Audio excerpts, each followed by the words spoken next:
Good evening, Australia. Good morning for the others. Thank you for joining us online for this first webinar featuring Tina Maio.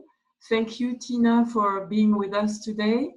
So Tina will be our expert of the day in shockwave therapy today, talking about Swiss dollar class communication strategies.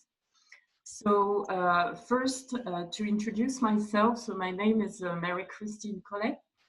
I'm responsible for all educational activities around shockwave therapy and with the Swiss Dollar Class Academy. So what is the Swiss Dollar Class Academy, known commonly as the SDCA? So the SDCA is the training organization offering shockwave training programs worldwide to the experts, to the, let's say, the experts of tomorrow in shockwave therapy.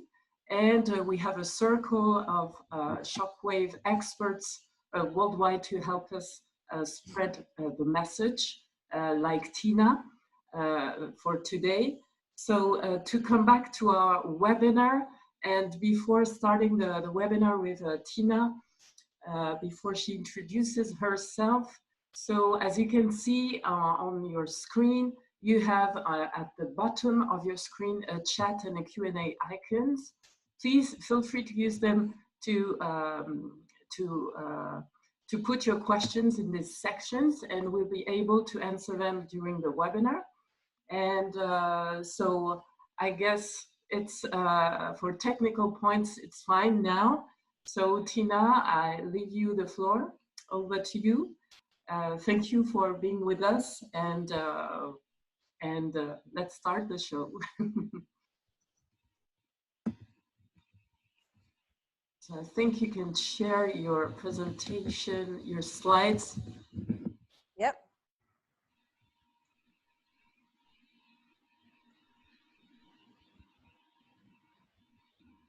Perfect. Okay, can everybody see that? So, Has that come through, MC? yes, I think everybody, yes. Everyone can see? Everybody can see. Yes, everybody can see your slides. Hello, Great. Isabella from Melbourne. Hello from Malaysia, Jessica. Hi.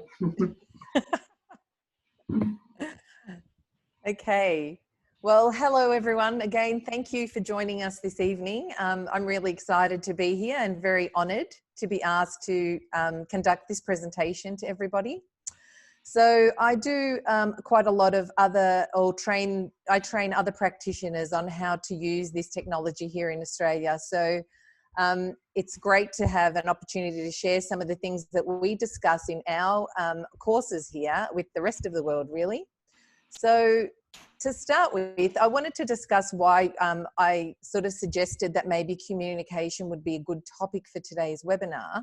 And that's purely because whenever we have the courses where we teach other practitioners on how to use the equipment, they understand the science, the technology is fantastic, the research is really good for this product. So we don't have a hard time convincing them that the technology is good, but I always find that afterwards, a lot of the emails or the questions I get asked is, you know, we know that technology is good and that it works, but we don't know how to convince our patients that this is a good idea or that shockwave is suitable for their condition. And on the other hand, we also have the people who've bought the machine. So sometimes they're the owners of the clinics and the practices saying, I bought this machine, but my colleagues and my workers, they don't really have the confidence to use it, and they don't know how to explain it to patients well. So basically then I sort of contact them and we get together and we discuss how important communication is. And then we talk about how best to explain to your patients what shockwave is and how it works. So the questions I posed for this was basically, how do I convince a patient that shockwave is effective for their condition? And if your staff aren't using dollar class as much as they could be, what can you do to help with them having that confidence to go ahead and put it into their practice? Okay, so I've also put in the presentation quite a lot, you'll notice, in quotation marks, and that's basically script. So they're the sorts of things I would say to a patient to help explain it. So I've put them in word for word because I want you to have them as a reference, and you will be getting, you can have access to these slides after the presentation. So you don't need to take notes, you can just listen. So why communication before science? So for me, obviously science is very important, but we know that if you can't, if your patient doesn't trust you, if you don't have good rapport and they don't believe in you as a practitioner, it doesn't matter how good the technology is or whatever you've got to offer, that comes first. So we need to have this connection with the patient so that they allow us to then recommend whatever treatment we think is appropriate. And that's not just shockwave, that's just treatment in general. So we have to really work on building that connection with our patients, and that comes down to how we sell ourselves as a practitioner and the way we present ourselves. And then secondly, the science, the evidence, proving our techniques are good, our treatment is good, our technology is effective. That's very easy because we've got proof of all that. We need to, but we don't have proof that we're a good person. Sometimes if we're recommended, then automatically there's a little bit of rapport there because someone else has recommended you. But I think, you know, in the treatment, when you first meet a patient, this is when that happens immediately in the first few seconds that you come into contact with them. So what we should know as clinicians. So I think it doesn't matter what background what practice you are. So if you're a chiropractor, a physiotherapist, an osteopath, a podiatrist, it doesn't really matter.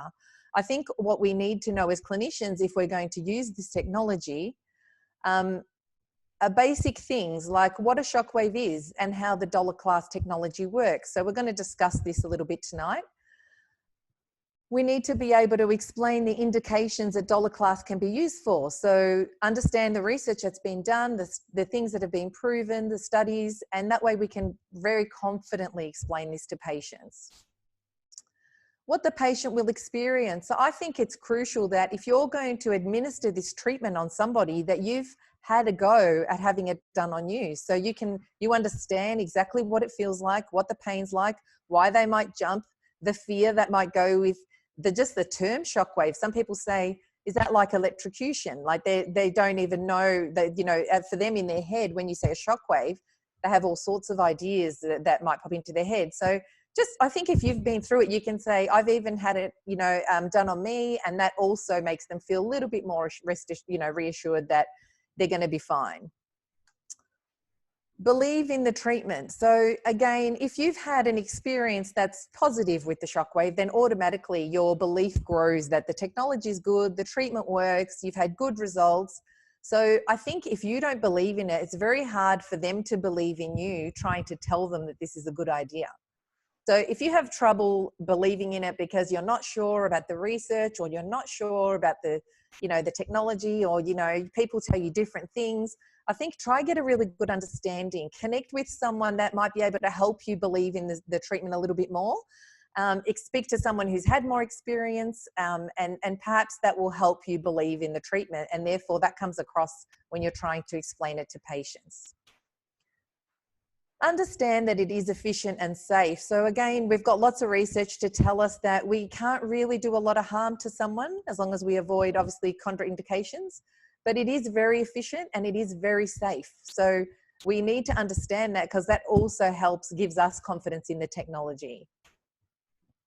That you've read and understood the research that's been done. Again, I can't stress that enough. If you feel like you're not well versed, there's lots of it available on the database that's, you know, for free. You don't have to pay for that.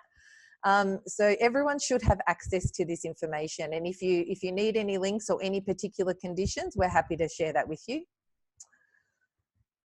Be comfortable with the idea that you need to sell the concept of shockwave. And some practitioners don't want to sound like they're selling anything, or like a salesperson, or, you know, they have this idea that that's not what you do as a health practitioner. But unfortunately, we sell the idea for people, like the idea of being proactive, the idea of being healthy, the idea of doing, be able to engage with patients. That's all, to be able to do that is you're basically selling yourself, and you're almost performing in front of a patient every time you do that. So You need to bring 100% to every treatment to be able to convince them it's a good idea. So that selling concept is something I think we need to sort of get our head around, and it's not a bad thing. It's just the way they perceive what we're saying.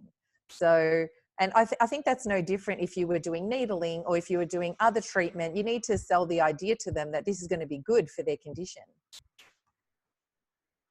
The best communicators achieve the best results, not the best clinicians. So I did a course a few weeks ago with my team, and one of the quotes that was, or one of the things they told us in that course was that basically you could be a 10 out of 10 clinician, like your clinical knowledge could be unbelievable. But if you're a 5 out of 10 communicator, then people will remember you as a 5 out of 10. So it doesn't matter how smart you are, if you're not a good communicator, all they remember, unfortunately, is the way you communicate. So that really stuck with me. And I thought, it's so true. Like sometimes, you know, the smartest people are not the best communicators, and that's where they lose patients, unfortunately. And it's nothing, sometimes it's something that they need to work on. So academically, they're great, but they might need to try and develop some of those communication skills. And there's still skills that we probably should spend a bit more time at university working on. Okay, so I'm going to quickly go over what is a shockwave. So we know the technological terms for shockwave. So it's a, you know, obviously in physics, they say it's a type of propagating wave. It moves faster than the local speed of sound in the medium. It's characterized by an abrupt change in pressure, temperature, and the density of the medium and the energy it carries through, which dissipates relatively quickly with distance. So that's its, you know, definition. I generally say to patients, if they say, what's a shockwave? I say, it's just a wave that moves faster than the speed of sound. It happens so quickly that you get a change in the pressure in the tissues. The temperature will change, so we get a lot of heat. The fluid surrounding it is also impacted. So even though the applicator we might be using is only a 15 millimeter, we're actually impacting the tissue much further than that. So I explain it like it sprays out the shockwave. So, you know, we could cover an area of like possibly 4 centimeters instead of the 15 millimeter, okay? And then when I sort of show them the device, and then I explain to them that, you know, what the device is. So then I say, so this is the shockwave device. I say inside it, it's attached to a compressor, and the compressed air that it basically sends air up through the tube into the device. There's a bullet inside a bullet or a projectile inside the handpiece. And every time that projectile taps on the end of the applicator, we have a shockwave emitted. So I try and use as simple terms as possible. I also tell them it hits the applicator really fast. It's like 90 kilometers an hour. So, and the shockwave that's emitted, that's transferred into the tissues, can happen 20 times a second. So if you think about that, there's nothing I can do with my hands that can replicate the same as what the shockwave is doing, the same treatment. So I can't put that much pressure in the tissues. I can't create that much blood flow. I can't do anything physically with my hands that the shockwave can do. So that's the best part about it. So as soon as I say, it's basically, I'm not using it because I'm being lazy. I'm using it because it creates a physiological change that I can't create with anything else. Okay, so this is the other really important thing that I will always discuss with the patient, and that's the energy signature of the dollar class. So this is how we explain how effective it is, and this is why we know it's effective. So not all shock waves create a therapeutic effect. So just because something says it creates a shock wave doesn't mean it's going to have a beneficial change to their injury or to their pain. So we see a sudden rise in pressure, and that's called the compression phase. This creates a positive energy density. So we can see that in the graph there. So I think I can bring my mouse across here. So you can see this really high pressure, and that has to happen so quickly. And this happens with the dollar class, that as a result, it causes some stress in the tissues. So when we say stress, we also compress the actual head of the dollar class into the tissues. So we're making sure that that shockwave goes into the person and not back into us as the practitioner. That's really important. And that's sometimes an error I see with some new practitioners. I see them sort of not actually compressing and maximizing the benefit of that stress in the tissue. So that's really important.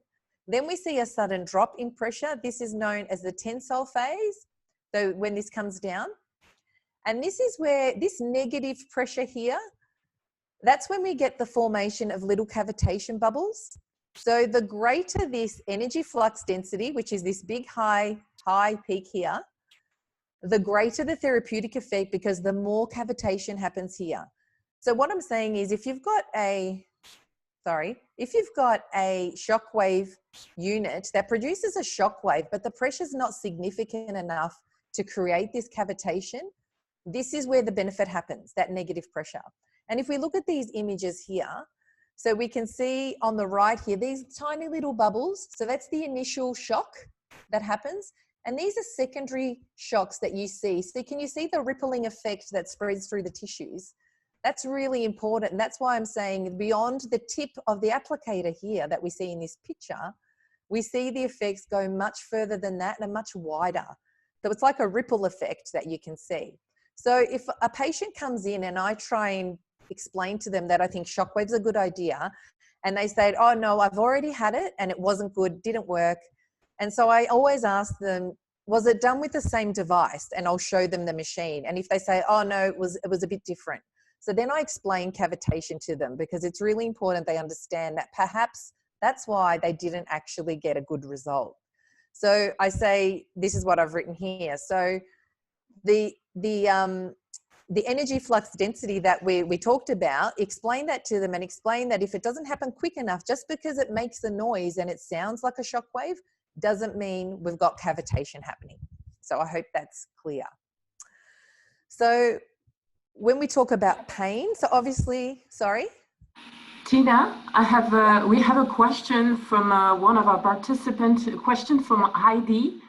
Should we offer earplugs to patients? Can we use as a one-off trigger point during a remedial massage? Yeah, so with the earplugs, because you want to ask the patient how they're feeling while they're having the shockwave done. So I constantly, I use a pain scale and I say, out of 10, how is the pain? So I need them to still be able to hear me. That would be my only issue with the earplugs. Okay. Thank you. Yeah, that's okay. So if we talk about pain, this is a good analogy, the red chili peppers effect. And, for those of you who might have done the training, have been through this before. So we know that when our C nerve fibers release substance P in the tissue, and that's, obviously, when we have pain and when we have inflammation. And that's sometimes why they will experience some discomfort when they're having the shockwave treatment done. But we know that as we activate those C fibers with the shockwave, the more we deliver those shocks, the more inhibited that substance P becomes. And that's what reduces the pain and creates that numbing effect. So I explain this as a local analgesic effect to patients. They will often say, oh, that feels similar to when I had a cortisone injection. That also creates a numbness in the area. How does it work to reduce pain? So I simply say, when we have an injury, we have these C nerve fibers, they report pain to our brain, and they release the substance P in the tissue and the spinal cord. And the shockwave actually gets rid of that substance P, so we don't have the pain. It also reduces inflammation. So I think they're really important things to highlight. Who doesn't want to reduce inflammation when they've got pain? Almost everyone. So I think, and obviously, telling them that it works to inhibit the actual chemicals that cause pain, and we know the effects are long lasting. It's not just an immediate change, which is really important. I like to use a pain scale, as I just said, to determine when substance P is being depleted. So I say to them, as we deliver the shock waves, I will ask you to let me know when you feel the pain reducing. Your feedback will dictate the course of the treatment. So when I palpate initially, I'll say, how's the pain out of 10? So if they say, oh, that's about an 8, I'm like, okay. Then when I put the shock wave on, they might say, oh, that's a 10. So I've actually increased the pain by applying the shock wave. So then I'll try and talk them through just keeping them calm, keeping them relaxed, keep them breathing and reassure them, and keep telling them, let me know when you feel it starting to ease. As soon as they tell me it's starting to ease, in my head, I'm already thinking substance P is going. I'm starting to be effective. This is working. The patient's responding. This is all really good.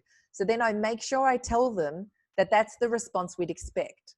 So they're not sitting there wondering, is she just hammering me for 3 minutes here and not telling me anything? So constantly communicating is very important. Just constant reassurance. This is normal. This is what you should be feeling. That's really crucial at this point. The mechanisms of action. So understanding what mechanisms the Doloclast has on different tissues is also really important. So there's so much literature that you can read about. But if I briefly cover its effect on the nerves, so we get a hyperstimulation of the nerves, we get the removal of substance P like we just talked about, and we block that inflammation. So that's the biggest effect on the nervous system. If we talk about tendons, the biggest change is we get an improvement in tendons gliding thanks to lubricin. And this is probably one of the best effects I feel as a practitioner that this machine has on a tendon, especially a chronic tendon, which has no lubrication around it, has real trouble gliding in and out of the sheath that surrounds it. So we know that shockwave can actually cause the sheath around the tendon to secrete more lubricin, which is amazing. And I think that's probably the best thing you could introduce to a tendon that's feeling quite compromised. When we talk about bones and we talk about and cartilage, for example. So if we've got less cartilage, degradation of cartilage, osteoarthritis, lubricin is also secreted by the capsule of the joint. So when we've got a joint that doesn't glide very well, if we can improve the lubricin being secreted, again, you're going to improve. The joint actually feels like you've put oil in that joint. And so I love that effect. So osteoarthritis is one of my favorite things to treat with the shockwave. And I use the power handle for the osteoarthritis conditions, because we know that has more impact. It also, if we talk about bones, we talk about proliferation and differentiation of osteoblasts and new bone remodeling. So stress fractures, things like that. New bone formation can be really useful and proven to work. And with muscles, so as I said before, the removal of substance P from trigger points, improving circulation and relaxing muscles. So you can actually feel a positive change in the tissue after you've shockwaved it. You can actually feel it softens. You can feel trigger points release. And even a patient, even if they can self-palpate, I always say to them, feel that, can you feel that area? Feel how ropey that feels, how hard that feels. And then I make them feel it afterwards. So whether I'm treating a trigger point in a hand or, in a forearm, it doesn't matter. Get them to palpate and feel the difference. Tina? So sorry. Sorry to interrupt you. We have a few questions concerning the relation to patients. We have a question saying, is there any relation to patient experiencing headache after having shockwave? Had a patient treated for gluteal tendinopathy, great result with shockwave, but every time had a headache after treatment. Really? Okay. Unless it was, anxiety related or stress related possibly, but I can't say that I've had someone that make that connection between shockwave and a headache. But I mean, I suppose you are increasing a lot of blood flow to the tissue, so you could get a systemic response. So I don't think it's unreasonable, but I personally haven't had that experience. Thank you. We have another question from Greg Robinson. So to achieve the ripple effect, do you want to keep the head on the same painful area, or can keep moving the head in small circles around and over the area and still achieve the benefit? Yeah, so that's a great question. So initially when I first was taught, and I was told to keep the head still, but then when I attended the second lot of training, I was told to keep the head moving. And I feel like it makes more sense. So if you keep the head moving, you actually impact more tissue surrounding the area. So sometimes if a location is very tender, I would say work around it and work your way into the most tender spot if that helps the patient. So moving the head is completely fine and recommended. Okay, thank you. Thank you. We have a last question saying, so when you ask a patient if they have used the same machine as you have and they say no, does that mean that no other shockwave unit is actually producing shockwaves? if they ask us, this is what do we reply? Yeah, so I would just say that, you know, there is research to support this sort of shockwave that comes out of different units. So I would recommend that, you know, if they know the brand, they can look it up themselves if you like, or you can share that research with them that shows that this machine is actually effective.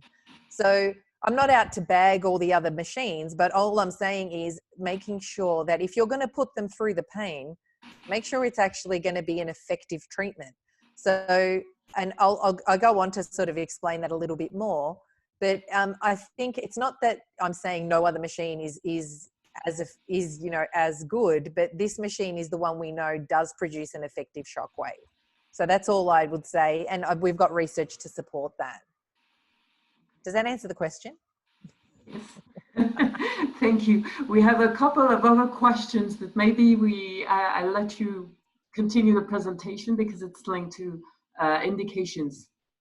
Okay, sure. So when we're talking about indications, so these list of indications we have here on the screen, we have evidence to support all of these, and that, you know, obviously the dollar class is effective for. So there are some things on here that, you know, potentially you might treat that are not on the list and still getting great results with, because when you understand the science and the technology, it makes sense that if you want to increase blood flow to an area, if you want to create a local analgesic response, if you want to do any of these things, then as long as you're safe, you can still be quite effective for conditions that might not necessarily have research to currently support it.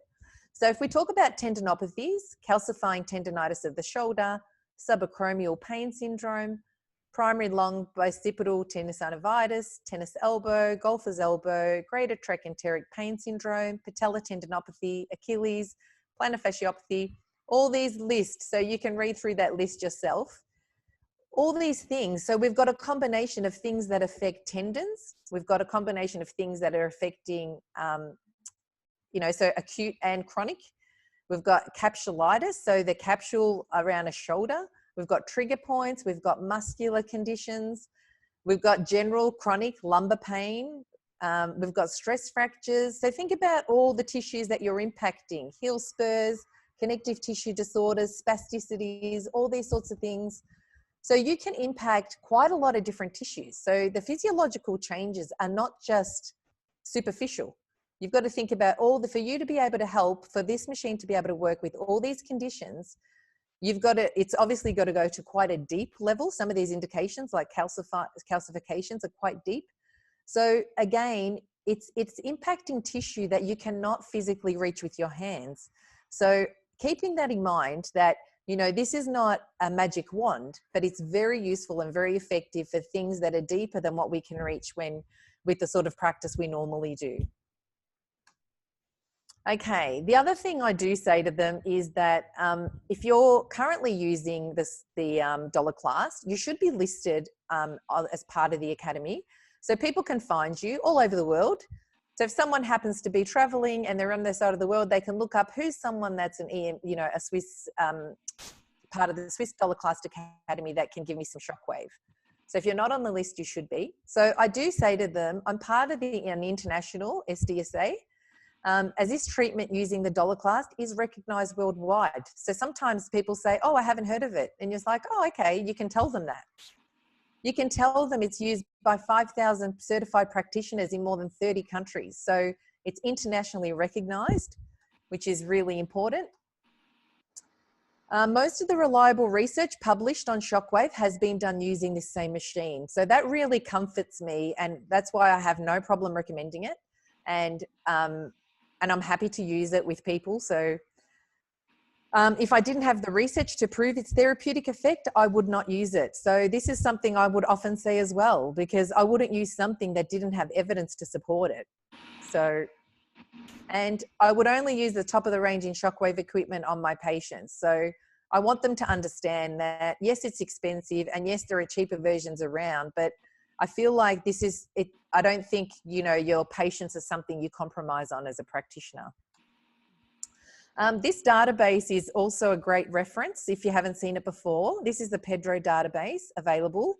And this lists the shockwave articles, some of the ones that we've spoken about, the conditions we've spoken about. So you can look at the indication and then you can find the studies on that indication. So if you're really interested, or say you see a lot of people that suffer with plantar fasciitis, then you'd go to this section, have a look at the articles, and you'll notice all the red ones have been done using the dollar class machine. And that's really, that also is really comforting, because you go, okay, well, look how much research there is on a database that's quite reliable.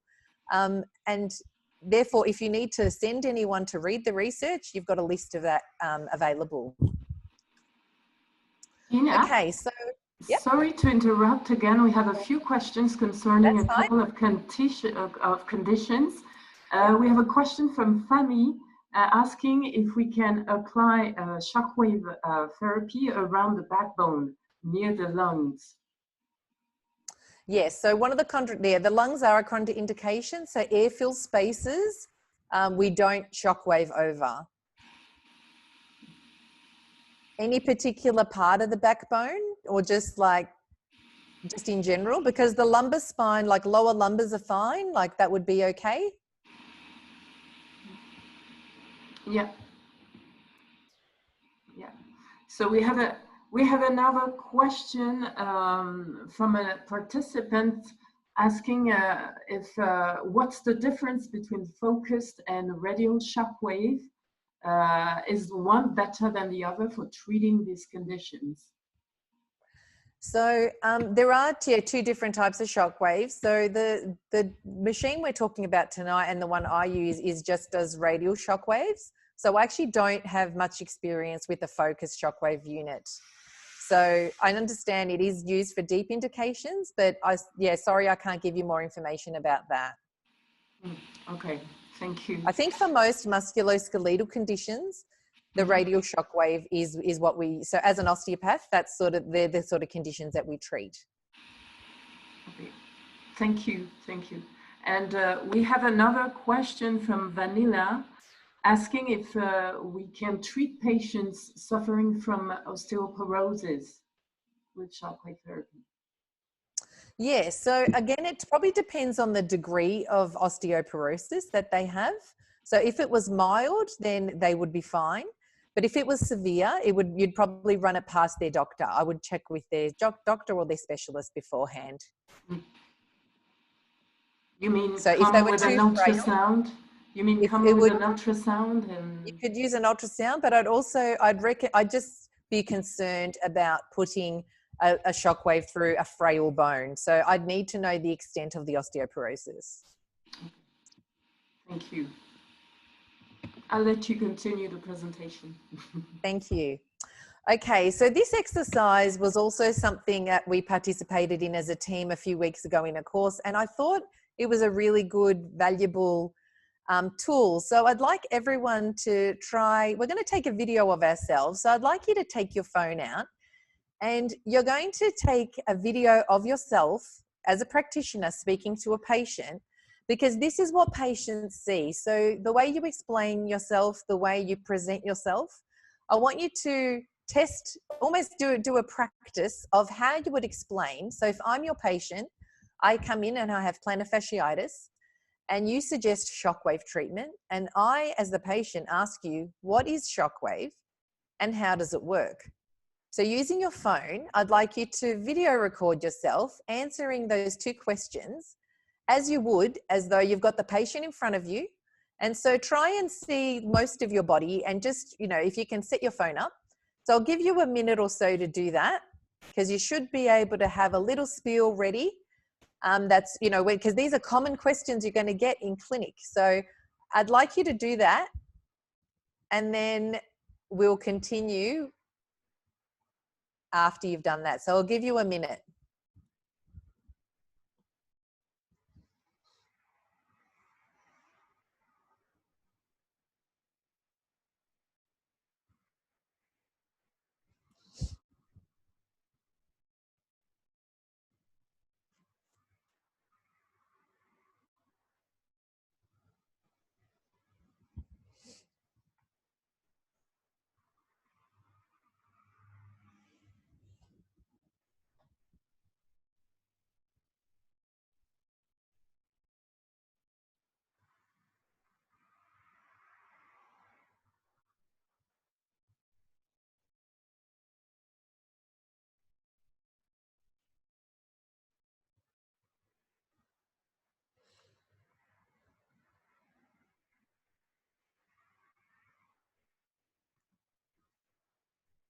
Okay, so hopefully you've all managed to do that.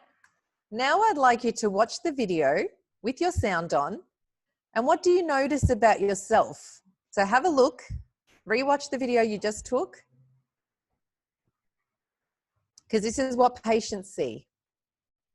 And maybe in the chat, you could just write in what you notice about yourself. Good, bad, or otherwise.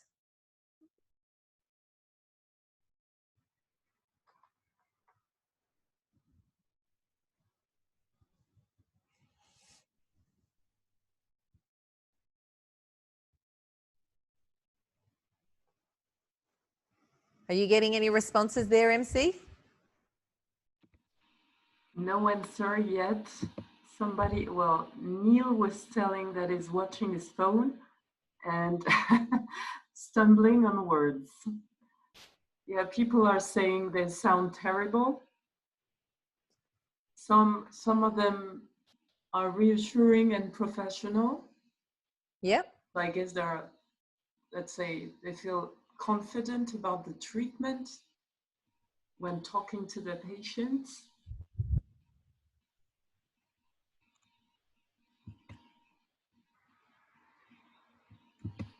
Great. Okay, so now take away the sound and watch your body language. What do you notice?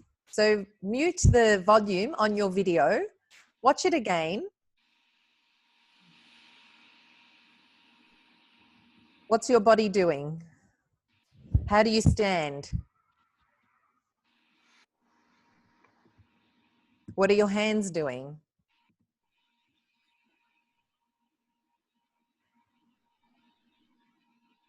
And again, in the chat, if you could just write in there what you're noticing about yourself. We have a remark from Fanny saying that he does not quite understand himself. The body language is funny. No, actually, Igor, the video is not supposed to be transmitted. You just communicate to us what is your body language. You don't need to send it to us. This is purely for yourself. Exactly.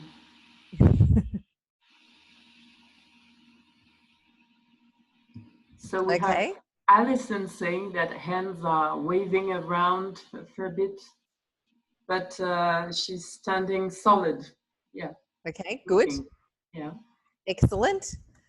Okay, now just listen to your voice and don't watch yourself. So what do you hear when you're just listening?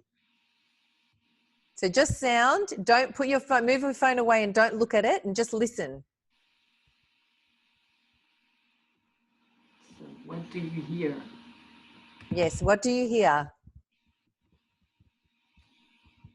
Anyone has any comments? Any comments about what you're hearing? About your great voice?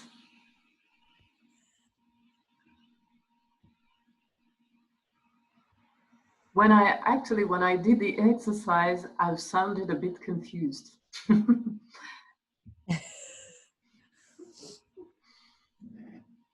not self-confident enough. Okay, yep. It's very common. So we have a comment from Alison saying that she sounds like she's experienced on the subject. So okay, very good.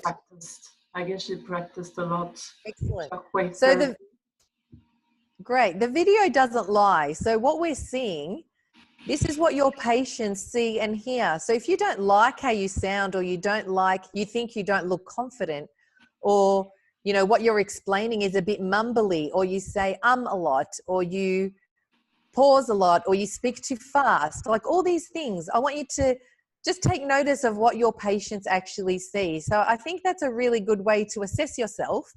And you need to feel comfortable explaining what is shockwave, how does it work? The two most important questions. Hopefully after today, you feel like when you next treat a patient and you're going to use shockwave, you're a lot more comfortable. So skills of a good clinician, when we talk about communication skills, so practice using simple language. We've talked about this already. So we don't need medical terminology. They don't understand any of that. And so sometimes they just look at you like, what was that? Like they're so confused by what you're saying. So practice using simple language. Even talking to your colleagues, it's easy to just use technical language, but then you need to switch when it's a patient. You need everyday terms to explain the same things. Your body language. So are you fidgeting? Are you slumping? Like what's your posture like? So even just the way you stand instills confidence in what you're saying. So that's why it's good to just look at what your body does as opposed to listening and looking at your body. So it's good to separate the two. Eye contact, again, that's how we connect with people. And we should be able to, if we have trouble making eye contact, we need to practice it. We can practice all these things. Practice being compassionate.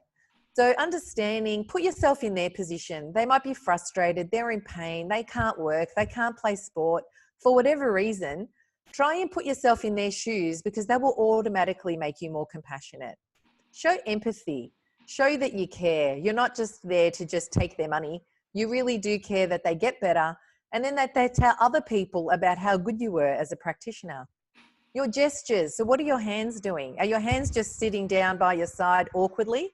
Or do you naturally use your hands to explain things and use gestures? My background's Italian, so this comes very natural to me, gestures. But not everybody finds that comfortable. So sometimes it's a good way of being more expressive, of really highlighting things that are important.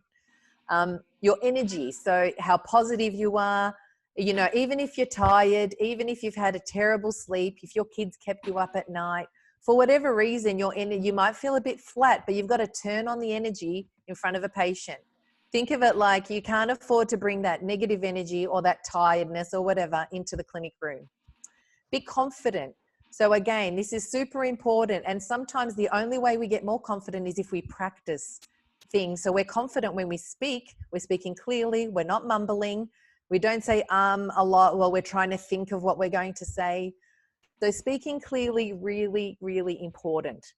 The rate of speech. Don't speak too fast because they can't understand you. Your rate of speech, just keep it at a very normal pace, but videoing yourself, you might be able to say, gee, I speak fast. I didn't realize I talk that fast.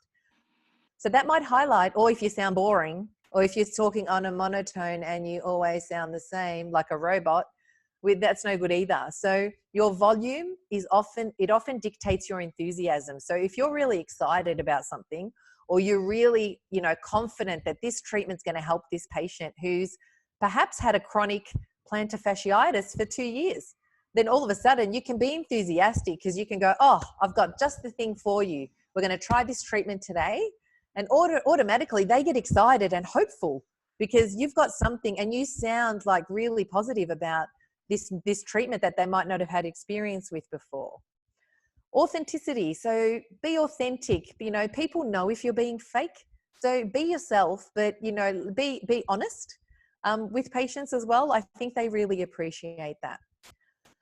Also good communication skills. So I think good clinicians as well, they're prepared for various outcomes. So you're never shocked when someone tells you something. You always act ready, even if you're not. So you need to be prepared. So if they say this, was really good or this was really bad, and this might be more so when they come back after the first treatment. So this might be the second visit. So you don't know what's going to happen. Did they respond well or did they not? So if you're ready for either way, then you sound better than standing there like stunned and not, and awkward and you don't know what to say to them. So if you're prepared, you always come across better. Be a good listener. So try, again, this is probably should be top of the list really for a communication skill. So you need to pick up on what sort of things are bothering them and the injury that they've got, what is it not allowing them to do? So that comes down to how good you are at listening to what they're telling you. Rapport with patients is key. So if we build good rapport, so if we're a good communicator, this is easy. If we're not a good communicator, this is hard. So this is the best way to maximize compliance from your patients. So when we've got patients who perhaps have been around to lots of different practitioners, trying different clinics, and they haven't found someone they've connected with, they haven't found that rapport with someone. So this is really important. And again, this is established from the very beginning. Connect with them first. So it doesn't matter on what you know, what it is. So it could be anything that you use to make that connection. It could be something as simple as, you know, it could be someone who plays football or soccer that comes in. So for the people overseas, it's soccer. Here we call it football. So we're, you know, getting them to understand that, you know, they might come in with a hamstring injury, and we say, oh, so, you know, this is a problem that we see in all footballers. So automatically they might play a very amateur league of football, and, you know, not very, it doesn't matter. They just want to feel that they belong to a group of people. So all of a sudden you're saying this is a common injury amongst footballers. You automatically, you know, made them feel important, made them feel like a footballer. That's really, that little connection you make that automatically gives them a little bit of a lift is just something you've done to sort of bring them in and get them to, you know, believe in you. And you go, oh, great, she's seen other footballers with hamstring injuries, and automatically we've like clicked. So earn their trust, and then you can influence their decisions on trying shockwave as a treatment. So if they don't trust you, then it's very hard to influence any decision. So if I'm going to try and use a treatment modality that's very painful on you, but I know is going to be very effective for your condition, I need you to trust me first. And so automatically, if someone's referred a patient to you, they actually already trust, there's already a little bit of trust there, because they've traveled from who knows where to come and find you because someone else said you're really good. So if you've already got a word of mouth referral, you're already one step closer. But if you've got someone who just found you on the internet, just walked in off the street, who doesn't know you at all, no recommendation, no word of mouth, you've got to work hard to get their trust straight up, okay? Especially if you're thinking, I need to influence their decision. I need them to understand that I think shockwave is the best treatment for them right now. And we get better patient outcomes if we've got good rapport. So I did this sort of, I tried to sort of lay out a bit of a plan. So how do we introduce the idea of shockwave? So it's always around pain. Like, most people will come to you because they're in pain. So at the moment, our first priority is getting your pain under control. So that's number one. So what are we going to do about that? So I think for your condition, shockwave's going to be the right tool for this tendon problem that's presented today. So let's say we've got an Achilles tendon. So I'll always say, if we've got equipment that can actually, you know, we can get a local analgesic response in that tissue where you've got the pain, that's going to be great. That's going to be a great change and a great goal for today's treatment. So have you heard of shockwave treatment? And they will say yes or no. So if they say no, then you've got a few things that you could potentially bring up. You can say things like, well, I think it would be a great idea for your condition because, and then maybe you'll say the research shows us. I have treated this condition before with shockwave. It was really effective. It only takes a few minutes, and the research tells us that in 3 to 4 sessions, there's an 80% improvement. It's now known to be as effective and less harmful than cortisone. Very powerful statements. So be very confident with your delivery of those. And you can use any of these or a version of these. And what are these things doing? You're basically, so if you look at the next column, we've got, you're instilling your expertise. You're an expert in your field. And as you do that, their belief in you grows. If you're telling them, I saw someone else with the same problem and it was really effective, you're telling them a story. Stories are powerful. Stories take up space in people's brains and they stick. So they will remember. Building a connection by doing that, by telling them a story, again, we're connecting. It only takes 3 or 4 minutes. So this is very positive. You're giving them hope. Empathy. So if, we know that it's less harmful than cortisone, we care about them. We care that cortisone is damaging and we don't want to put them through that. So that comes down to being compassionate. So empathy and compassion, they're very strong. But again, I don't think we're taught at university how important these sorts of skills are. So if someone says, yes, they have heard of shockwave, I tried it and it didn't work. You can say things like, do you know what type of shockwave machine it was? Or this is the only unit that has research to support it for your condition, potentially. There are several cheaper versions on the market that don't create a strong enough shockwave, therefore they aren't effective.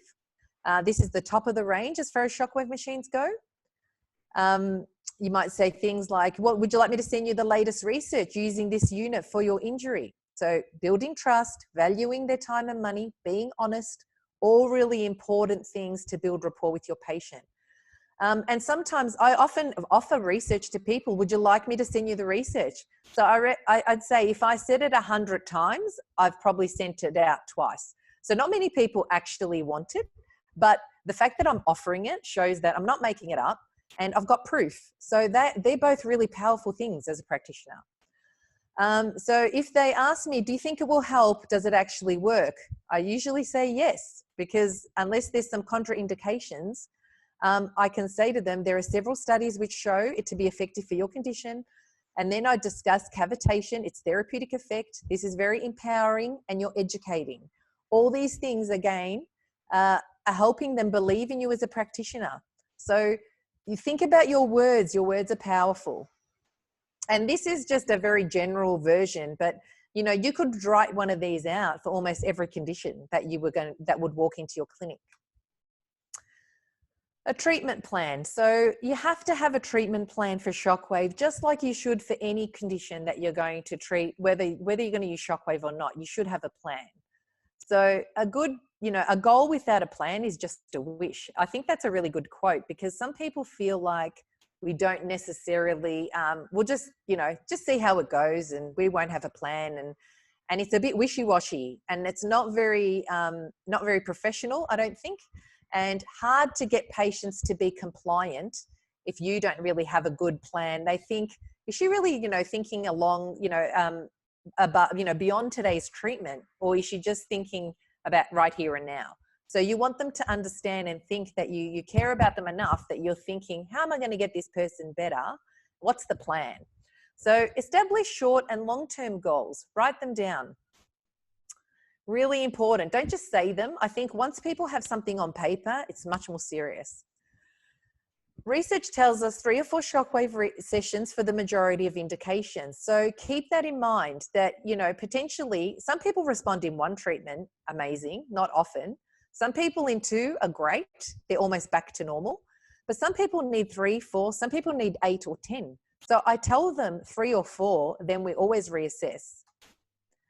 Convince them during the first consult, build a relationship. So you need to get them to understand that they're going to potentially need more than 1 treatment, but you need to say this the very first time you see them. You don't wait and then go, oh, next time I see you, oh, we're going to do it again. And they have no idea that they weren't even expecting a second treatment. So when you have the first consult, explain to them that generally we need 3 or 4 sessions for the majority of our indications. Be realistic and honest. So you can tell them that, we'll know in the very first treatment whether or not this treatment's appropriate for you. So when I say that to people, I explain to them that there's a small percentage of the population that don't respond to shockwave, and we're not sure why, but the majority of people do. But if we don't get a change in that first treatment at all, so if your pain is 10 out of 10, and I shockwave you and I go through the whole protocol and it's still a 10 out of 10, I probably wouldn't repeat that procedure again on you. I think that maybe my diagnosis, I've missed something with that, or it's just not appropriate treatment for you. So I'm realistic and I'm honest with people all the time, and they appreciate that. So you need to answer a patient's questions about their condition. Make sure you leave time to answer people's questions, okay? They really value that. So this is an example. The condition normally takes 8 weeks to improve. We have data that shows us healing time can be halved by half using the dollar class. So I'm going to write down a treatment plan for the next 4 weeks because it's really important we get this right. Then we'll reassess. So you might say, well, you have tennis elbow. We're going to, it doesn't matter what the condition is. So we know that if I was going to treat someone in clinic with tennis elbow without shockwave, and it's chronic, potentially 8 to 10 weeks is pretty normal. So if I can tell them that I've got part of my treatment plan is to use shockwave to shorten the treatment, that's already a big plus. Who doesn't want to get better quicker, especially if I've had a chronic problem for, who knows, 2 years? I'm just so over it. Whatever you can do, everyone wants a quick fix. It's the world we live in now.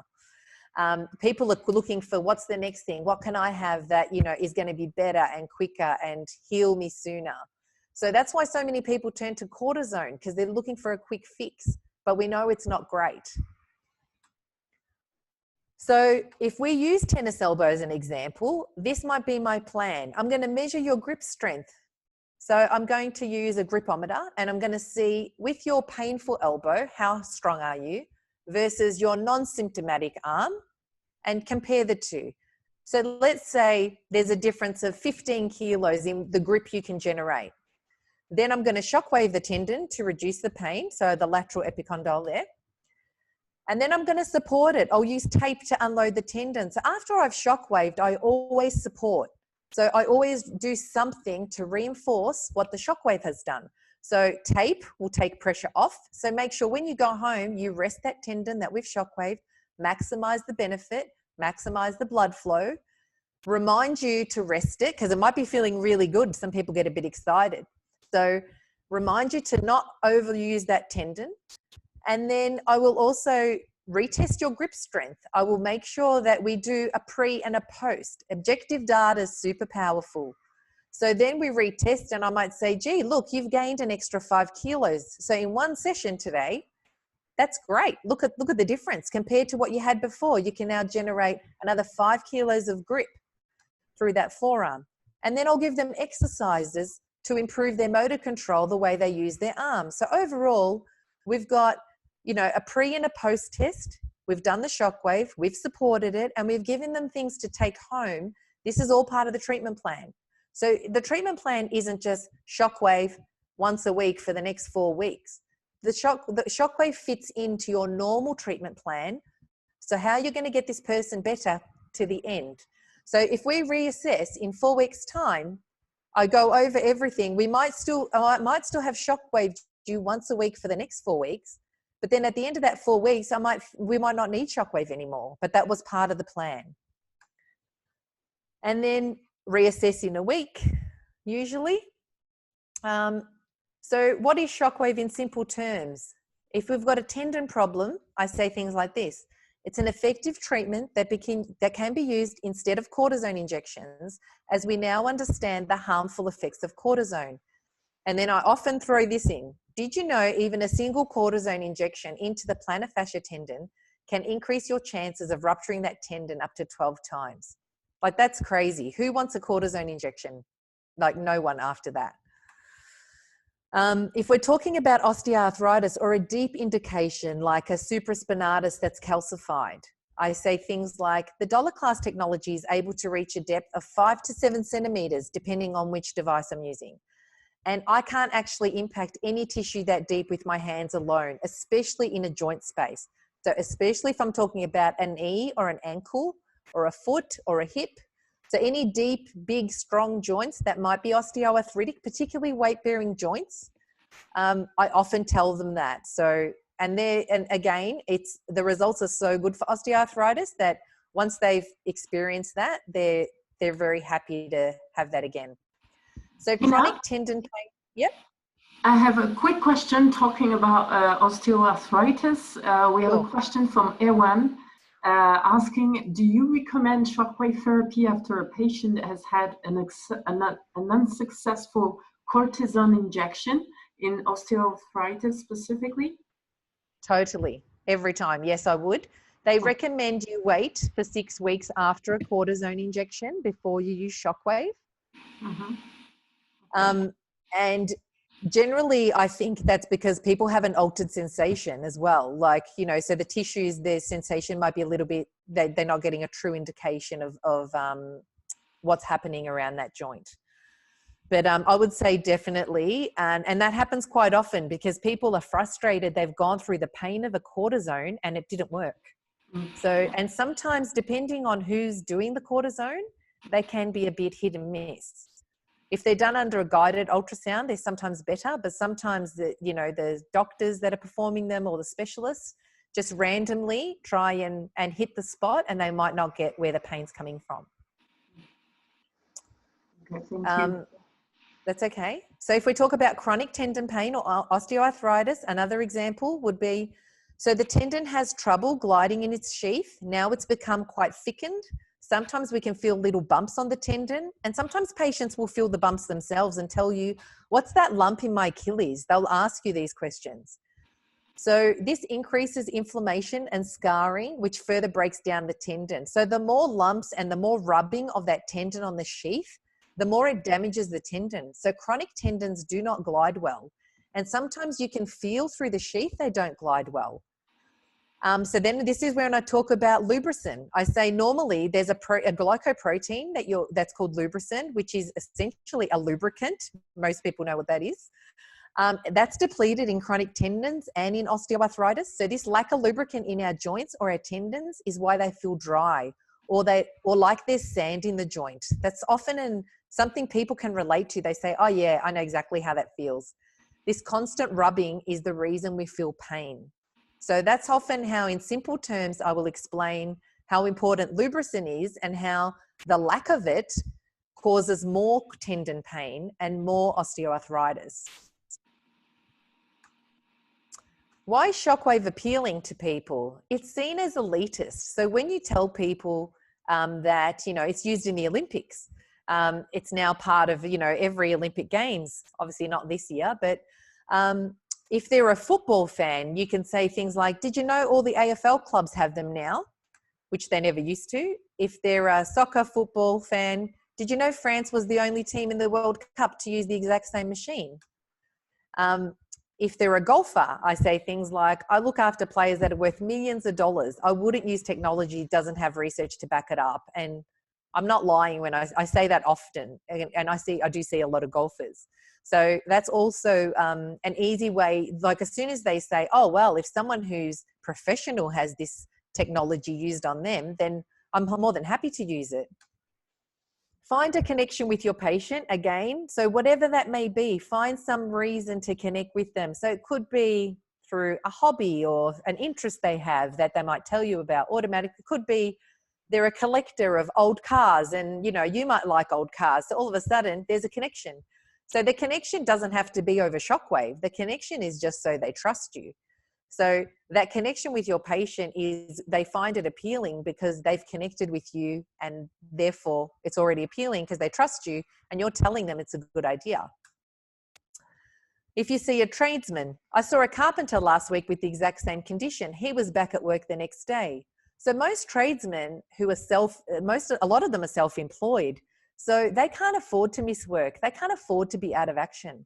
They've got jobs waiting, they've got people waiting, and they're very frustrated that they can't work. So if they're a tradesman, and it doesn't matter what they are, they could be a bricklayer or an electrician. And if you say to them, I saw another one of the same version of what they are last week with the same problem, and they were able to go back to work, that's already like a great positive message that you're sending. There's a good chance they're going to be able to go to work after you treat them. So you're giving them that hope, which is really important.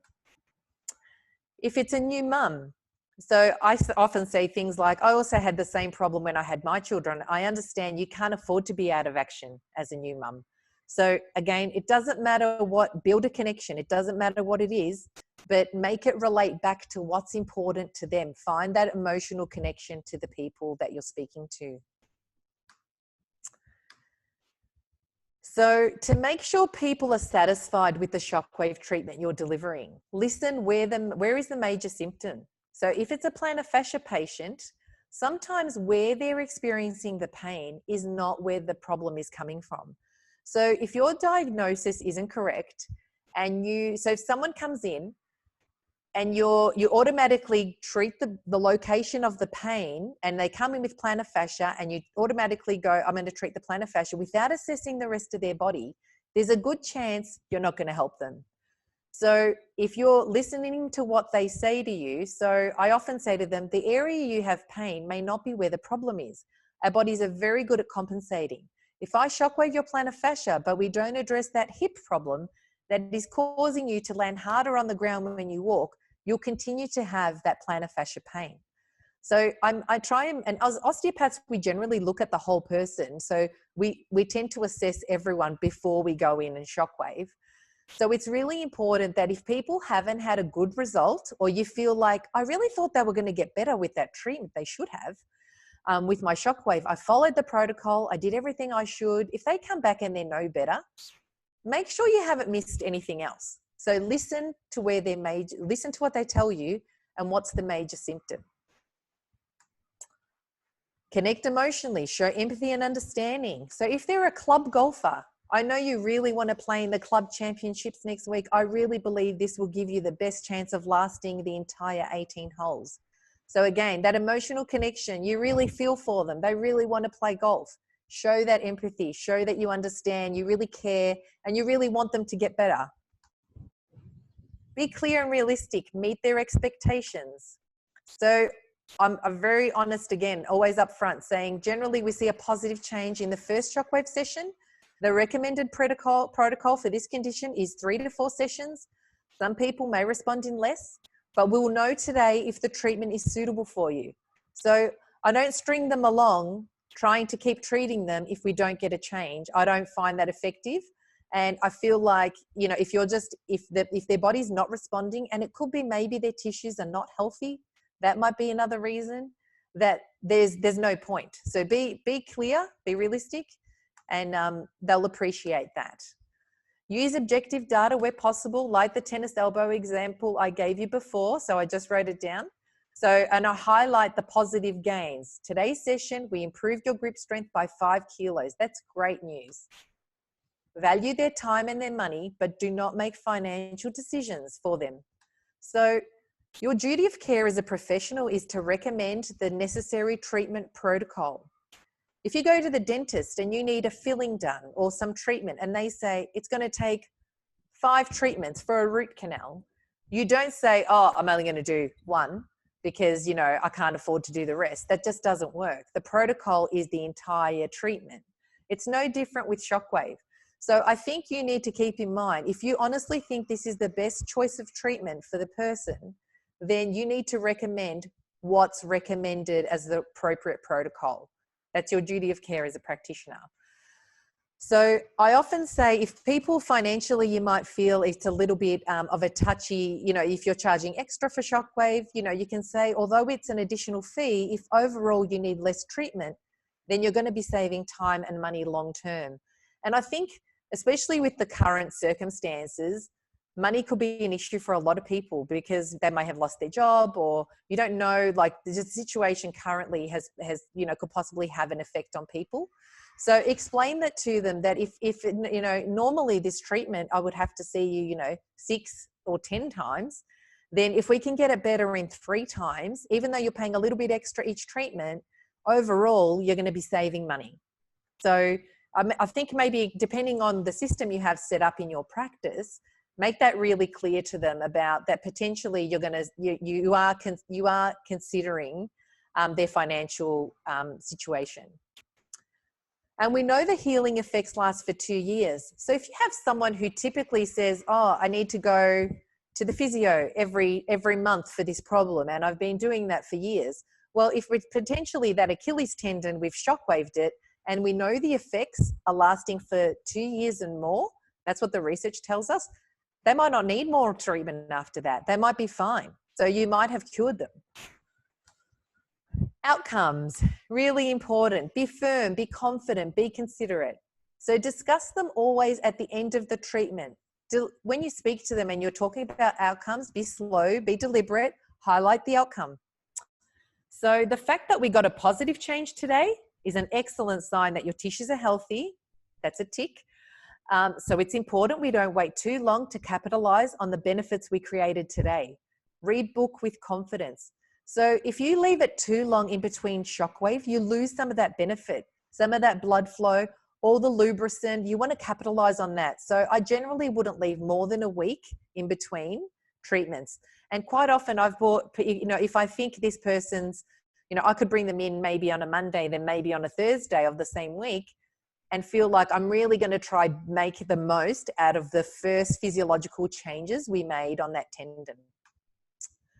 Discuss possible side effects. So I always say to them, the side effects are minimal. You may develop a bruise, some reddening, some numbness, or some slight swelling over the area. make sure you tell them so they're not shocked if they go home and there's a bruise or it looks a bit swollen, because then you've told them they're fine. But if you don't tell them, then they panic. Question time. Did you have any questions about the treatment? If they're still thinking about the idea of shockwave and you think it's a good idea and they're not sure, give them a brochure, give them some information, say take it home and read it, and then come back and ask me some questions next time. Be prepared before you see them again. So like we said before, it's part of being a good communicator. If there's been no change to their symptoms, so you give them a shockwave session, they come back and they've had no change. The pain is exactly the same. Be prepared, right? This could potentially happen. So you say things like, I'm surprised you didn't respond. There is a small percentage of the population that don't respond and we aren't sure why. And there has been a study done with the dollar class that shows they used these little worms that were called C. elegans worms, and they basically have a similar nerve structure to us. And so when they used the shockwave on them, the majority of them were paralyzed, but there were a few that weren't paralyzed for some reason. So the inhibition on those their nervous system didn't seem to work, and it seems to be the same in people. But again, explain that to them, but don't feel bad because, you know, most people do respond. If they're worse, again, don't be shocked. So if they come back and they go, oh, I'm actually worse than before you did that, say, you can apologize. Say, I'm sorry you had that reaction. Possibly increasing the blood flow to the area stirred up some inflammation. Our inflammatory cells are always brought in to help with healing.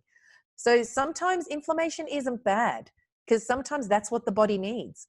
So that's why it creates inflammation, because it needs to help with healing. But if that spikes their pain, then they might feel like you've done something wrong. So if you're prepared and you're not as shocked, then you won't be like, oh, panicking, and you're not caught off guard and sounding awkward. So the 4 steps to the dollar class checklist: speak clearly and confidently. So I think this is a really important, so if you say things like, I had a gentleman in 5 years ago with terrible osteoarthritis. He was booked in for a knee replacement. I used the power handle. We did 8 sessions and he still hasn't had the knee replacement. That's really confident. That's really clear. That's really almost instilling and empowering, like for a patient to hear. Because who wants a knee replacement? Sorry, I don't know why that came out second, but positive focus. It's great you can go to work tomorrow, whereas if you had the cortisone, you would need to rest for 2 weeks.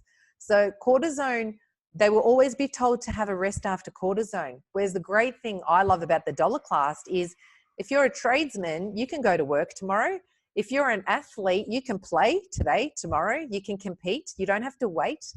So I love the fact I always find something positive to focus on. It's like number 1 of the checklist, right? Tell the story, connect, create deeper relationships, build that rapport, build the confidence, reinforce the treatment. So as I said, support the area you've treated using tape or a brace or exercises. And I tell them that's what I'm doing. I'm going to tape your Achilles to keep the load off it. This will maximize the benefits from the shockwave treatment. Exercises, also important. They're going to reinforce what we're trying to achieve. So we also know that shockwave and, you know, if we do shockwave alone or shockwave with eccentric exercises, we actually get better results. So I will always support with exercise. Rebook. Do not say, see how you go. If you don't follow up, you won't know if the treatment is successful and you're under-servicing. So sometimes people, if you only do 1 session and you never see them again, how do you even know if you were effective or that the treatment wasn't effective? So it's really important as a practitioner that you see them again, purely so you know if that was a good idea for that sort of condition and for that sort of patient. When you're rebooking, I've given 2 examples here. So one is if they're an athlete or they play any kind of sport, great, that heel pain isn't bothering you anymore when you were training. Let's see you in 2 weeks after you played your first game back. Very confident. Just tell them exactly when you want to see them. Don't leave it up to them to decide. You be firm. Because again, that will dictate the healing and the response with the treatment. So if you leave it too long sometimes, you don't get that opportunity to maximize all the work you've done. A tradesman who owns his own business. Great, the pain has settled. I know it's difficult when you're self-employed. You can't afford to be out of action. So because this is a busy time of year for you, let's not wait for another acute episode. Let's see you in 2 weeks. And if all is going well, we can stretch the treatment out to once a month. So he knows ahead. I'm not just bringing him in every week just for the sake of it. The plan is we'll check on you, make sure you're okay, and then we'll see you in a month and continue doing that, and then gradually spread him out until he's fine and can self-manage. So these are the references for some of the things we discussed today, if you want to have a look at those. And if you're interested in any other courses or webinars, here are the links attached. If you'd like to connect with us here at Coburg Osteo, you can follow us on Instagram or Facebook or on our webpage. We're also on TikTok now. We have a YouTube channel, Coburg Osteopathy and Health Services. If you want any other information from a local representative, Daniel Tan is your best contact, and he will refer you to whoever is the appropriate person in your country. Swiss Dollar Class, the Facebook links are there, and also, as I said before, make sure you register on the Swiss Dollar Class Academy. We will be running another course on June the 18th, and I will be running an actual practical webinar. So I will be demonstrating how I basically treat certain indications and how I support using tape, and potentially the sorts of things I explain to patients about, depending on the indication, what we say to patients after we treat with shockwave. So hopefully by then we can see some of you again, and we can connect with you, and you can tell us how your communication's going. And hopefully some of the tips and tricks we talked about tonight you can put into practice next time you see a patient and you think you're recommending shockwave for them. I think that would be, hopefully you found some value in this webinar this evening. Thank you so much for listening. Any questions? Thank you, Tina, for sharing your experience with shockwave therapy. That was very, very interesting. We have lots of questions, lots of enthusiasm around the dollar class, and we have a list of questions. So I'm just looking at the chat section, and we had a question about how to handle patients who are not keen on having a painful treatment and will bruise quickly. How would you tell them? How would you reassure them? With their bruise, sorry, if they bruise quickly, was that the question? Yeah, if they will bruise, if they have bruises quickly. Yeah. So I don't like, I think the bruise will go away, but I say things like, they can ice if they need to when they go home, if they want to apply some ice to the area to try and relieve some of that. But I'm just reassuring them is the biggest thing, that it's quite that it can be a normal response. But if they're bruising a lot, you might be checking like blood wise. They might need a blood test to see if there's an issue with why they bruise. Potentially there could be something else going on with them. Okay, thank you. Another question from Farius, can it be used for TMJ degeneration too? I don't. Yeah. Yeah, I haven't seen an indication for TMJ. There's no research that I'm aware of, but I just think just to the proximity to the head, it won't be a very nice sensation. So I'd probably say no. I probably wouldn't use it on a TMJ that's arthritic. Okay. Another question from Heidi Adams. What about patients who say they are feeling nauseous on certain trigger points? What do you tell them? Yeah, any particular part of the body, because if you're having an impact on the sympathetic nervous system, potentially that could give them a feeling of nausea. Mm-hmm. So it probably depends on where the trigger points are. It's true, we have trigger points are all over the body, but it's not. Yeah, but I think I think when you're impacting a nervous system, the impact is systemic. We're changing things in the brain. So overall, so it could be it could be just, you know, that patient in particular, but I think I wouldn't be, I just reassure them, and hopefully, you know, they don't feel actually sick from it, like too sick to the point where they're actually going to vomit. Okay. Do you think feeling nauseous would be, let's say, part of the healing process, or is it part of a... Potentially, if a lot of toxins are moving around your body, that can often make you feel quite sick. So if you've got quite chronic trigger points and chronic tendons and things that have not been moved for a long time, and you're sort of upsetting the apple cart a little bit, I think, you know, sometimes we can expect these systemic sort of responses from the body. Yeah, okay. Thank you. A question from Chris. What is your treatment regime for Osgood-Schlatter's disease? What about Sever's disease? And he would like to know your thoughts on the use of injectable local anesthetics to markedly reduce the pain of shockwave therapy. Yeah, the problem I have with, I understand they're quite painful conditions, and we do see quite a lot of them, but I think the really important thing is that if you're using a local anesthetic, then it's very hard to get an indication from the patient of what they're feeling. So it's really, the feedback they give you is basically will determine the path you take. So are you going to put more pressure in? Are you going to increase the hertz or the you know, the actual amplitude of the energy you're providing to that area? If that's numb because of anesthetic, there's no way of you telling if that's enough or not. So I would say no to anesthetic, because it doesn't give us a clear reading of what the patient is experiencing. And that's really crucial to determine how effective the treatment is. Thank you.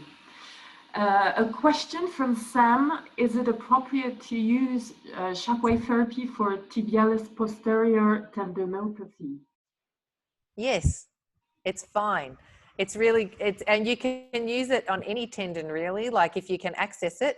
And if you can, it depends on whereabouts on the person, like they're feeling it. But if it's, you know, a lot of the time we've got tib posts behind the ankle where I tend to see people who run a lot develop a chronic tendinopathy through there.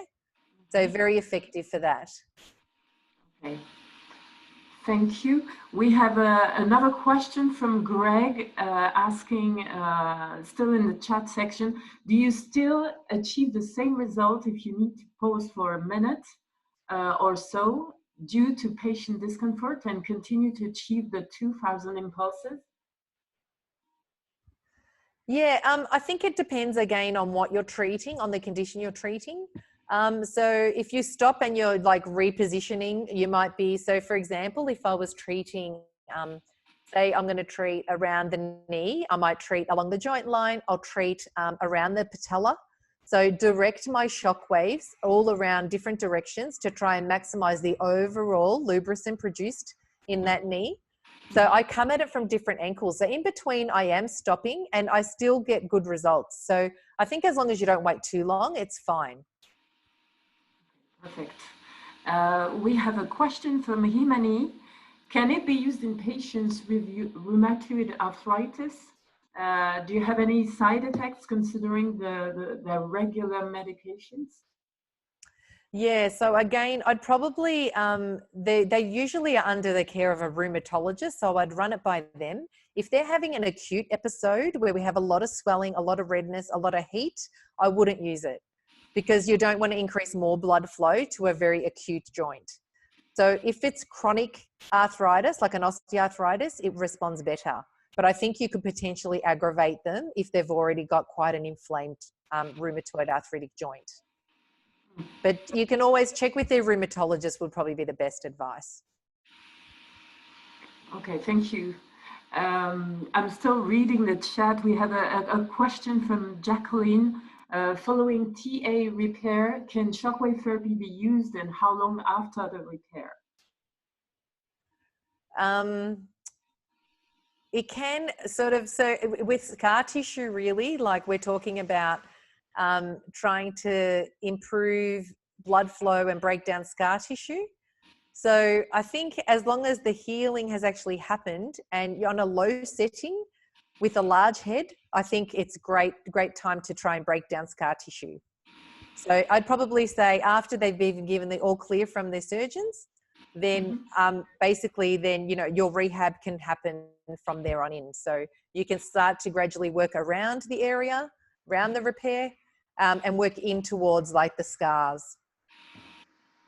Okay, thank you, thank you. We have an interesting question from Nerina, a question that was coming very often in our webinars. So one of the indications in the approved indications of the dollar class method is chronic cervical pain. What is your approach with this? Because sometimes practitioners are afraid of using it because it's near the spine. How do you approach this? Paraspinally, maybe? Yeah, I do approach it posteriorly, and I do angle the doloclast on a 45-degree angle towards the spine. So I'm trying to avoid the vascular structures. So I try and actually feel like I'm over the facet joint, which typically is where they get their pain from when they've got arthritis or degenerative cervicals. Okay. And do you put the handpiece in a certain angle? Yes, so I'd put it, I come at the spine sort of on a 45-degree to the spinous process. Yep. Okay, perfect. Thank you. Other questions now in the Q&A section. Can we treat patients with factor V Leiden, inherited blood clotting disorder, who's not taking any medication for this disorder? Sorry, I don't actually know what that is. So a clotting disorder. Again, if there's something you're not sure about, you're best to run it by their doctor. And if they've got a clotting disorder that's not medicated, like you need to ask the questions like, why is that the case? Does that make sense? So you are impacting blood flow. Also, what about those who if they take blood thinners daily, they're gonna probably bleed quite a lot. So they don't often respond well because you do cause, you know, quite a lot of bruising. So that often like alarms them. But if it's a joint, I think sometimes the bruising outweighs the benefit of the lubricant that you're creating in that joint. So it depends on what you're treating, because sometimes the blood thinning and the bruising and the bleeding the benefit to the joint might outweigh that. So it really depends on, it's a case by case, I'd say. It's hard to just generally, you know, I don't think there's an answer for everyone, sorry. But if you're in doubt, always check with their doctor. Okay, thank you, Tina. We have another question saying, do you do any other treatment in injunction when you treat with shockwave, or do you only use shockwave? So you talked about using taping, but do you use any other treatment, kind of treatment? Definitely. Yes. So obviously I'm an osteopath, so we do a lot of manual techniques, lots of stretching, muscle energy, manipulation. We do lots of, you know, soft tissue work. So we do a whole host of manual therapy techniques. So shockwave is a tool I use in conjunction with that treatment. I hardly ever see someone, like whenever I see someone, I will assess them. And then I might think that shockwave is a good tool. So that will become part of the treatment. And then if I feel like they need just shockwave again, I might get them to come in just for a shockwave, like a top up. But I do like 9 times out of 10, I do my manual therapy as well as the shockwave. So definitely in conjunction with other techniques. In saying that though, sometimes if they're in too much pain and I can't perform a technique, say I want to manipulate their radial head, but their tennis elbow is so painful that I can't actually do that. So I might use the shockwave to reduce their pain, and then I can do the manipulation that I couldn't do previously. So sometimes I do the shockwave in between, sometimes I'll do it at the beginning, sometimes it's at the end. It just depends on what presents. Okay, so combination of techniques is optimal to let's say it optimizes the results. Yes. Okay, thank you. How many rounds of shockwave per session? So we talked about, is it 1 round to the pathological tissue or more? How many per session should you undertake, and how far apart each session a week? or 2 weeks?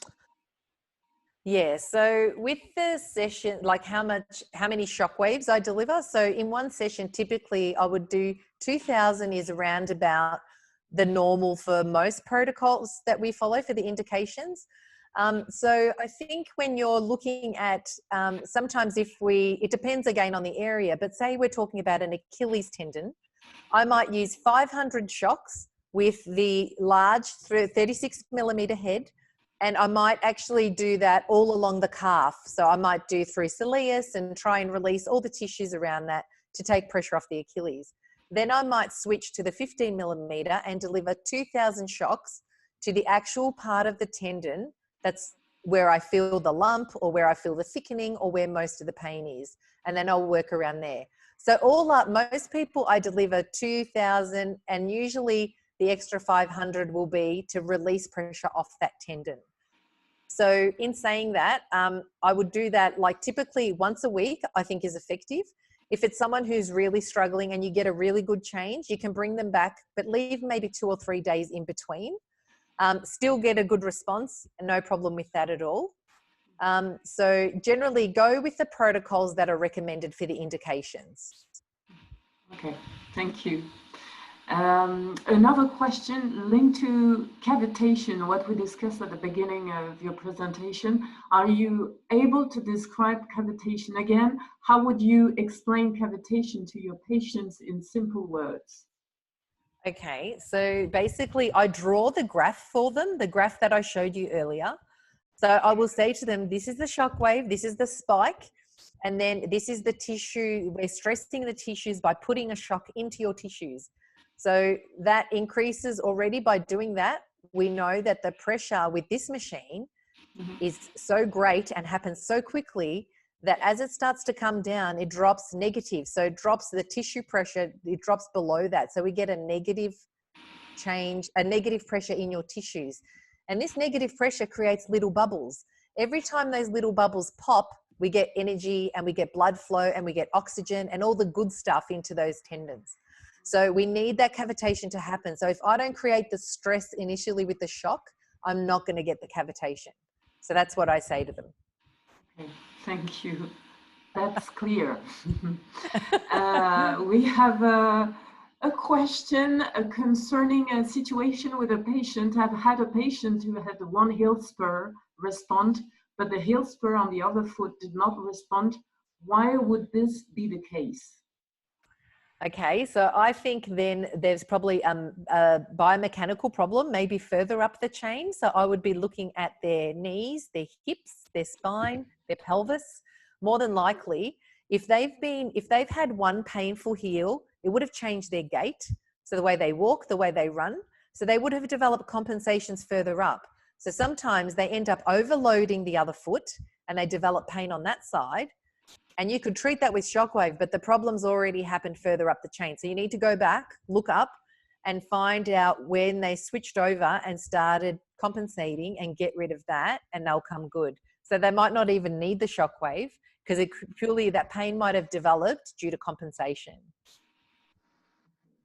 Thank you. Another question from Greg. Can you over-treat in one session?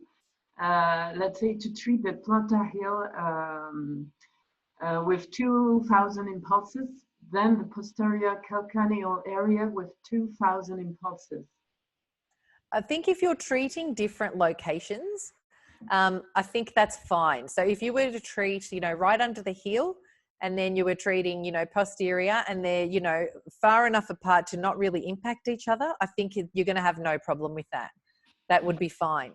So it's more, I suppose, the time you actually want to spend treating. So always go with the one that's more painful, like palpate both and always treat that one. And after you've palpated that and you've shockwaved that, reassess the other one and see if that shockwave has had an impact on that tissue. You might find the other one responds. Okay. Thank you. If the doloclast only travels 5 centimeters deep, would you really get to the joint space on the average person? So we know that the power handle can travel up to 7 centimeters. So generally I go medial joint line if we're talking about a knee or an ankle, medial, lateral from both aspects.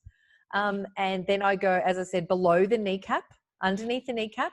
So I get it from all. So if I go 7, the average person, I've covered most of the joint, and understanding that then with those ripple effect we talked about before, the blood flow from both directions will keep getting into that joint space. So their joint mechanics are significantly, they glide a lot better and they're significantly smoother before and after. So I always get them to put their hand on their knee and I say flexion, they flex and extend that knee, see how that feels? Then we shockwave and then we reassess, see how that feels now. So immediately they get the feedback, you're not making it up, they feel the difference, but you can feel it as well as a practitioner. Okay, thank you. We have a question concerning Olympic Games. A person is asking if shockwave, is shockwave therapy illegal to use at Olympic Games, especially in athletics due to stress fractures?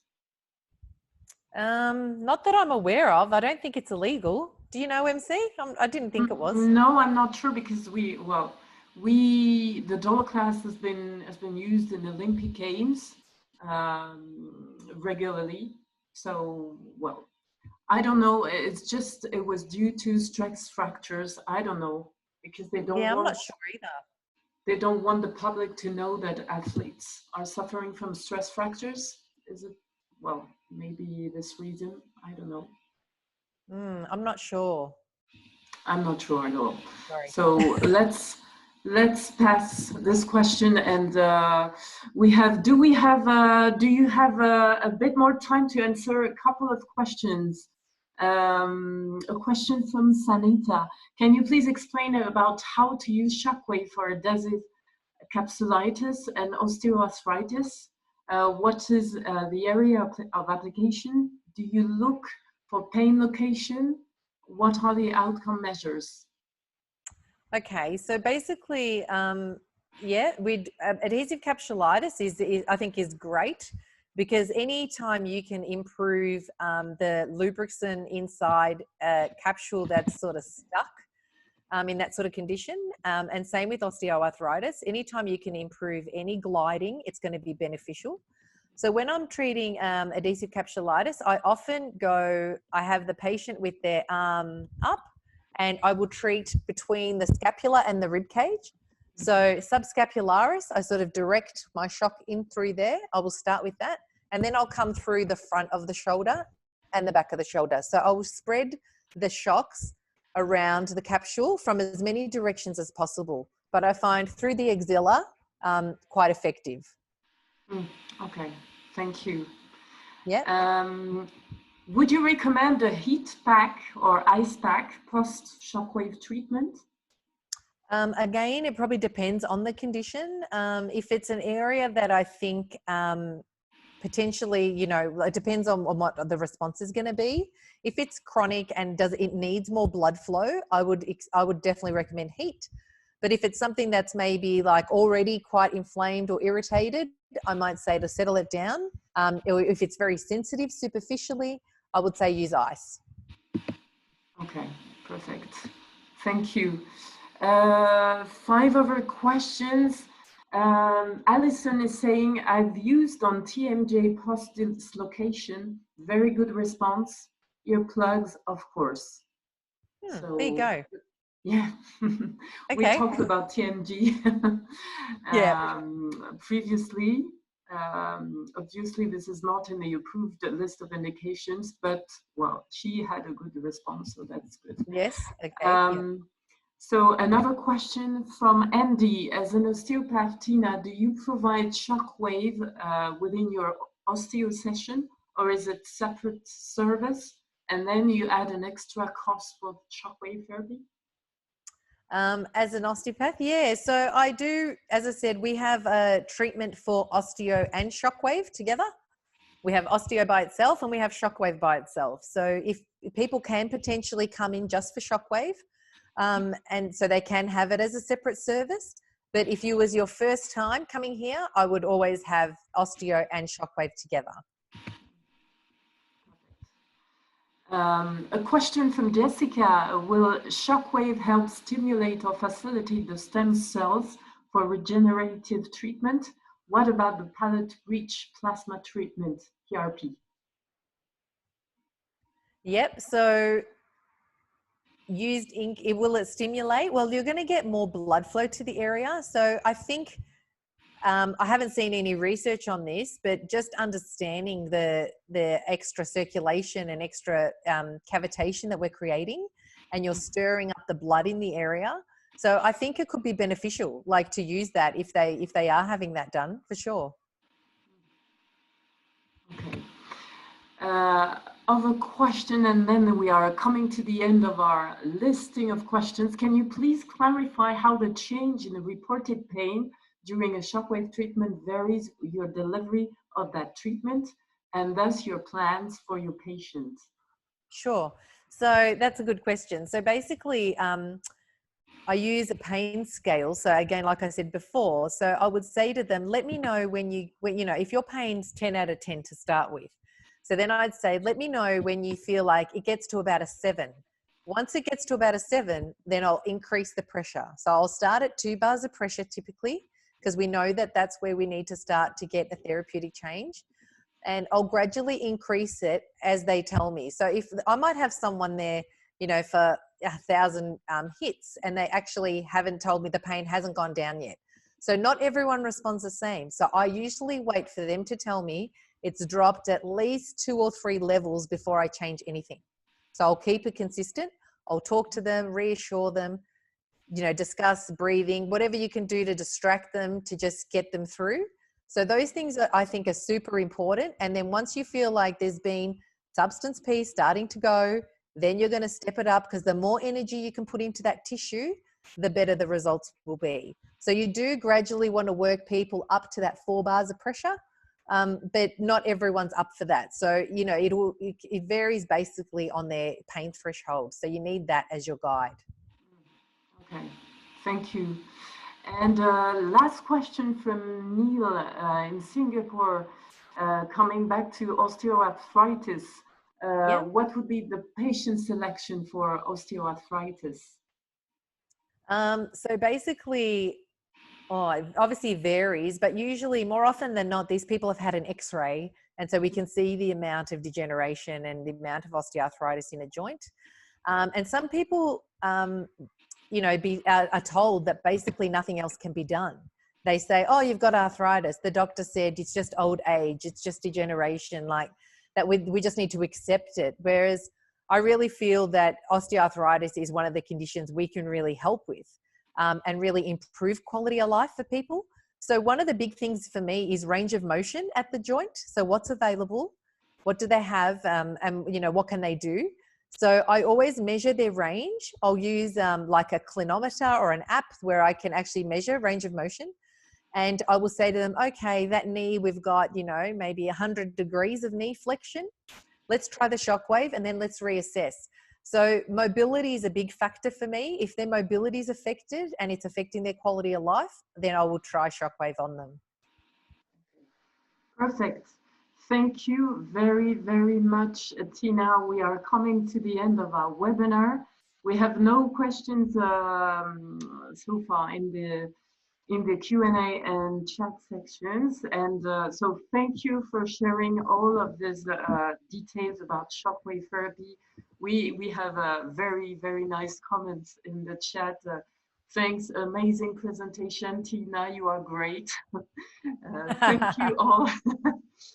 Thank you. So I share with you the flowers. Thank you all for participating. Thank you, Tina, for accepting to be our shockwave expert of the day. That was a great presentation and a nice perspective, sharing all of this. We were very happy to have you today, and we are looking forward for our next webinar on the practical session on the 18th of June. So stay tuned, everybody.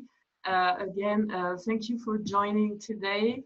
Take care, and we'll see you next month on the 18th of June in our next webinar.